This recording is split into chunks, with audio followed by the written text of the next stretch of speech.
Rathyatra special উড়িষ্যার বিখ্যাত ছানা পোড়া মিষ্টি নিজেই বাড়িতে খুব সহজে বানিয়ে ফেলো।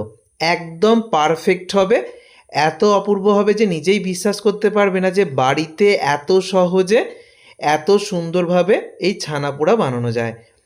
ভিতরে এরকম জালিদার হবে আর মুখে দিলে এক অপূর্ব স্বাদ, যেটা একমাত্র উড়িষ্যার ছানাপোড়া মিষ্টিতেই পাওয়া যায়। এই ছানাপোড়া মিষ্টি তৈরি করার জন্য প্রথমেই আমি নিয়ে নিচ্ছি 1 লিটার লিকুইড দুধ। তো দুধের ছানা কাটাতে হবে প্রথমেই। তো দুধটাকে আমি ফুটে ওঠা পর্যন্ত অপেক্ষা করব। দুধটা যখনই ফুটে উঠতে শুরু করবে তখনই গ্যাস অফ করে দিতে হবে।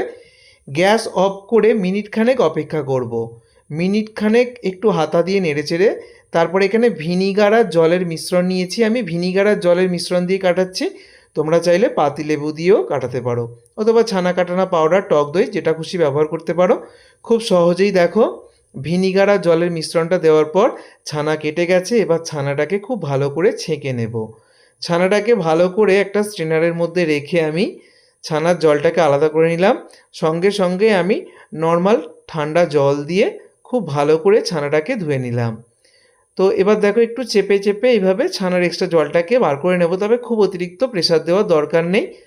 তো এই অবস্থায় ছানাটাকে আমি রেখে দিয়েছি। ততক্ষণে আমি এখানে মিক্সার জারের মধ্যে ওই 4 থেকে 5 চামচ মতো চিনি নিয়ে নিচ্ছি।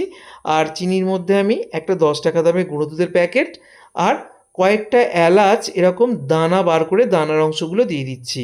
এবার সব কিছুকে একসাথে ঘুরিয়ে নেব, এতে করে চিনি এলাচের দানাটা গুঁড়ো হয়ে যাবে আর সব কিছু খুব সুন্দরভাবে মিহি করে নেওয়া হয়ে গেল। এবারে আমি 3 চামচ সুজি, ছোটো দানা সুজিটা নিয়েছি, সেটা দিয়ে দিলাম।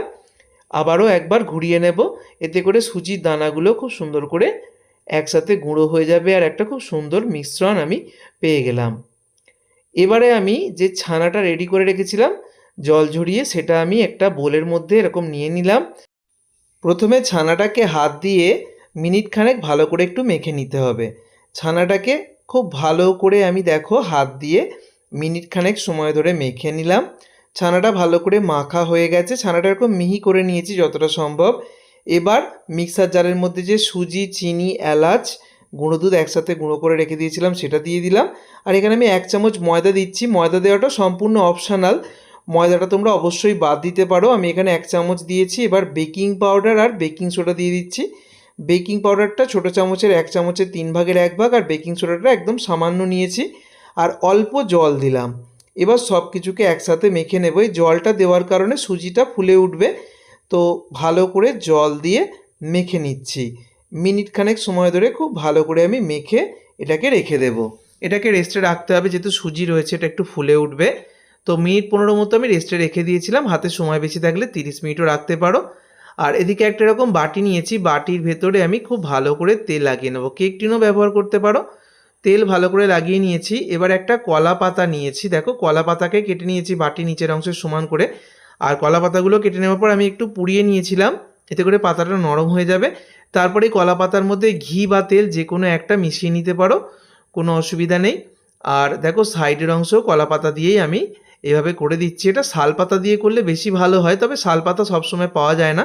তবে হাতের কাছে কলা পাতাটা পেলে কলা পাতা দিয়ে করে নেবে। আর কলা পাতাও যদি না পাও তাহলে বাটার পেপার বা কোনো A4 পেপারের মধ্যে তেল ব্রাশ করে এভাবে করে নেবে।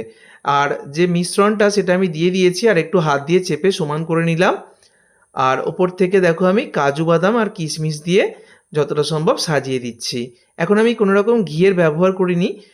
এরকম কাজু কিশমিশটা দেওয়ার পর ওপর থেকে একটু হালকা করে ঠুকে নেব। তারপরে ওপর থেকে আমি ঘি ব্রাশ করে দিচ্ছি। চাইলে 1 চামচ ঘি তোমরা মিশ্রণের মধ্যে মেশাতে পারো, আমি সেটা মেশাইনি। আমি এখানে ওপর থেকে একটু ঘি ব্রাশ করে দিয়েছি। এটা আমার রেডি। এবার কড়াই বসিয়ে দিয়েছি ওভেনের ওপর। কড়াইতে দিয়ে দিচ্ছি লবণ, এখানে বালিও দেওয়া যায়, তবে লবণটা যেহেতু সবার বাড়িতেই থাকে। আর এই লবণটা তোমরা কয়েক বছর রেখে দিতে পারবে, কেক তৈরিতে বা এরকম ছানা পোড়া মিষ্টি তৈরি করতে কাজে লাগাতে পারবে। তো লবণের ওপর একটা স্ট্যান্ড রেখে আমি ঢাকনাটা দিয়ে 5 মিনিট হাই ফ্লেমে কড়াইটাকে খুব ভালো করে গরম করে নিয়েছি।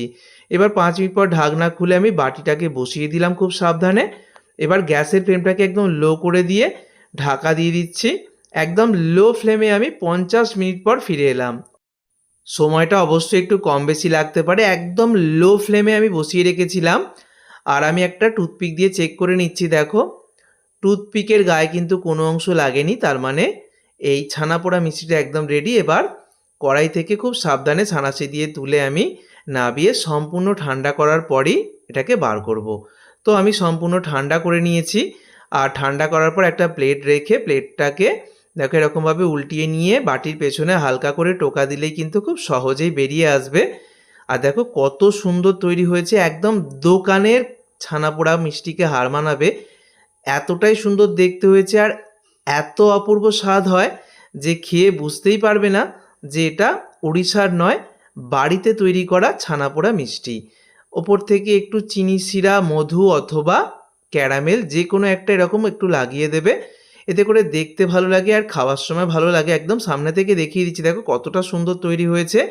এবার আমি একটু কেটেও দেখিয়ে দিচ্ছি, একদম নরম স্পঞ্জি তৈরি হয়েছে ছানা পোড়া মিষ্টি। উড়িষ্যার বিখ্যাত এই মিষ্টি তোমরা রথযাত্রায় বা যে কোনো সময় ঠিক যেভাবে আমি দেখিয়েছি এইভাবে বানিয়ে বাড়ির সবাইকে কিন্তু একদম চমকে দিতে পারবে। দেখো আমি কেটে দেখিয়ে দিলাম, একদম নরম স্পঞ্জি তৈরি হয়েছে। আমি ভেঙেও তোমাদেরকে দেখিয়ে দেব কীরকম হয়েছে। তো বন্ধুরা, যেভাবে দেখালাম এইভাবে অবশ্যই তৈরি করো, কথা দিচ্ছি সবার ভীষণ ভালো লাগবে। একদম নরম স্পঞ্জি ছানার কেক বা ছানা পোড়া মিষ্টি বাড়িতে যে কেউ বানিয়ে ফেলতে পারবে। ফেসবুক পেজ থেকে যারা রন্ধন পরিচয় দেখছো পেজটাকে ফলো করে দিও, যারা ইউটিউব থেকে দেখছো চ্যানেলটাকে সাবস্ক্রাইব করে দিও। সকলে সুস্থ থেকো, সাবধানে থেকো, ধন্যবাদ।